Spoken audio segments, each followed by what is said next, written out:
Hello, welcome to Painted Forest.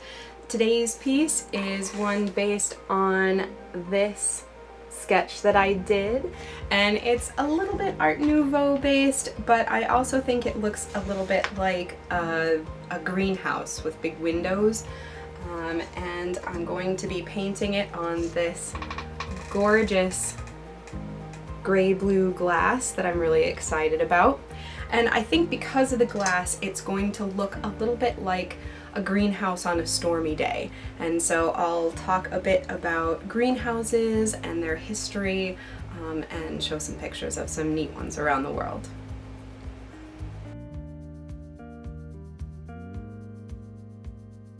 I decided that the picture that I'm trying to do, I wanted to be more vertical rather than this square piece of stained glass, and so I'm going to cut it down and use this scrap piece of clear glass that I have as the front clear glass. So I will show you how I cut glass. As a note to all this, whenever you're cutting glass, always use dogs making noise in the background. Yep. And safety glasses. And there are better videos on YouTube about how to cut stained glass and what you'll need. I'm using a pretty standard stained glass cutter, and you just use enough pressure to make a mark. I'm not pressing hard. I'm not trying to really make a deep groove in the glass. It needs just enough to score it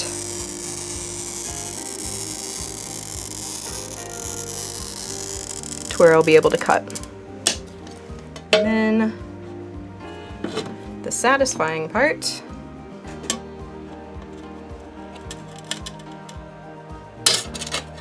wow, that just always feels good. And some of these edges aren't quite where I want them. This edge on the clear glass is a bit taller than the dark glass. This edge didn't quite cut straight down, it kind of came out at an angle. So I will get my grinder out and just grind these down a bit so that they a better fit with the stained glass. I don't usually use a grinder because my edges are usually within a wooden frame, but it's handy to have. I decided I do want to do more than one window, but what I've got is pretty tall and thin, so I think I'm gonna do a double window, kind of like this instead, but of a similar pattern to this.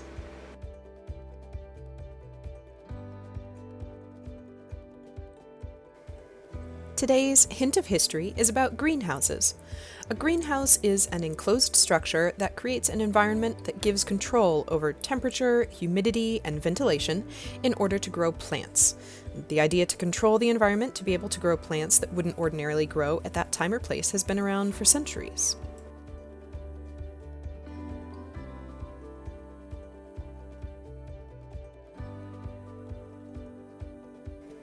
In Roman times, they would grow plants in wheeled carts that could be put outside on nice days or stored under frames that had translucent panels of either oiled cloth or thin sheets of mica.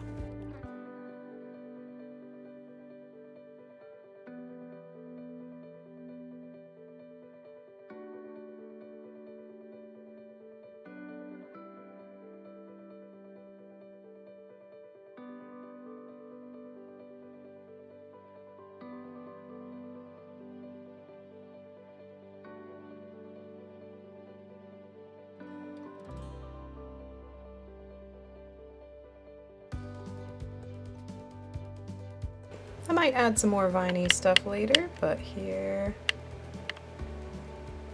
is how it looks.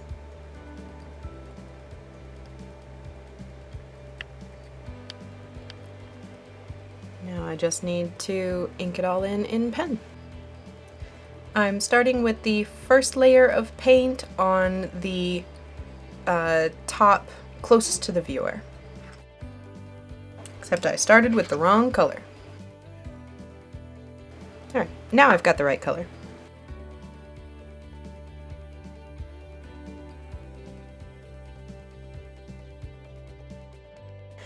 Now it's time to paint the vines onto the stained glass itself.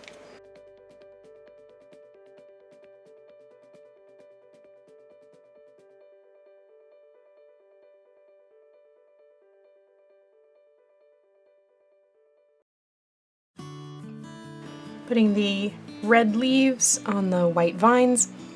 The white vines aren't entirely dry yet, but I'm a little impatient, but hopefully I won't smudge everything. We'll see.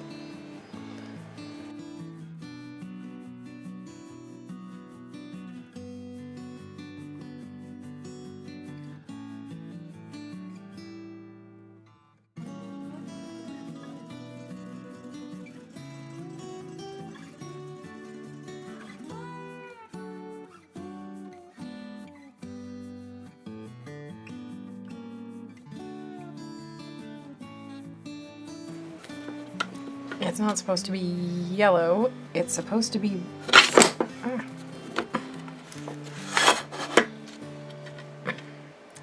This part's supposed to be brown and have a hole in it to see the layer that's going under here. I did that wrong. Darn it!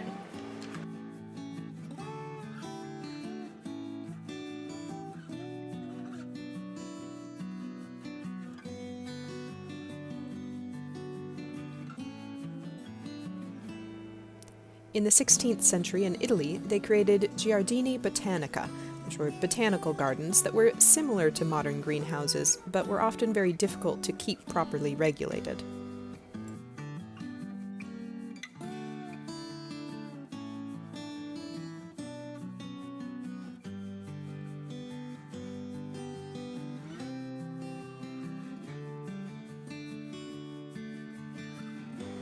So everything's a little bit hard to see because I've already done a couple of layers of paint, so you can't really see through it.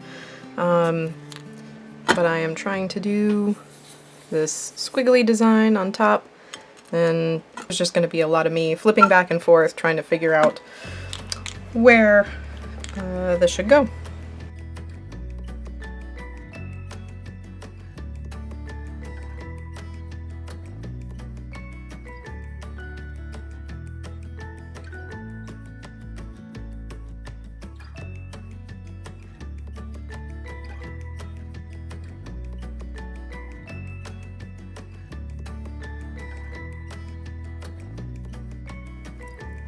Botanist Jules Charles was the first person to design and build a modern greenhouse that worked in a practical way.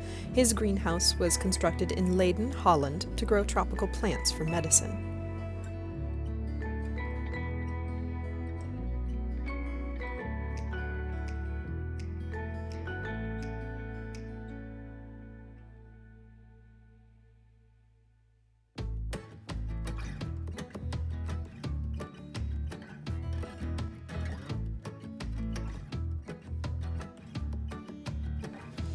Possibly the most well-known greenhouse was the Crystal Palace, built for the Great Exhibition in London in 1851. It wasn't just a greenhouse, it was a space that housed hundreds of booths showcasing technology and ideas from all over the world. And it was massive. It was 108 feet high at the tallest part.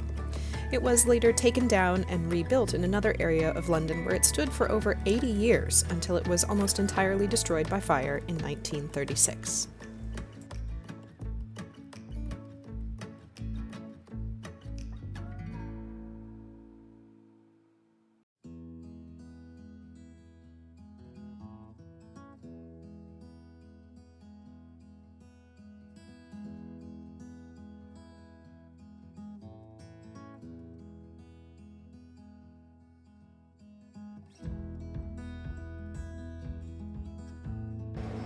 Now I am painting the layer on the back of the first pane of glass. So this is reverse painting, but at its simplest. I'm just painting where I need to paint.